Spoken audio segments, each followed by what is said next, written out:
Listen, if you're worried about your student loans being in default, you should know that there is hope, but only for a limited time. A federal program called Fresh Start goes away on October 1st, 2024, so you should act soon.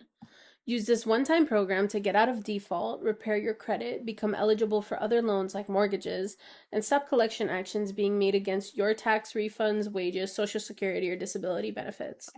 Getting out of default also means that you'll gain access to forgiveness programs, affordable income-driven repayment plans, many with payments as low as $0 a month that still earn credit toward forgiveness, and short-term relief like forbearance or deferment.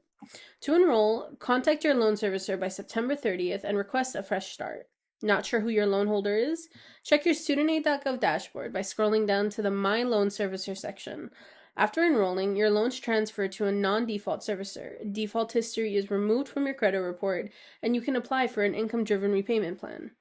You should know that only federal loans are eligible for Fresh Start. They include direct loans, FFEL loans that defaulted prior to March 13, 2020, and Perkins loans held by the Department of Education.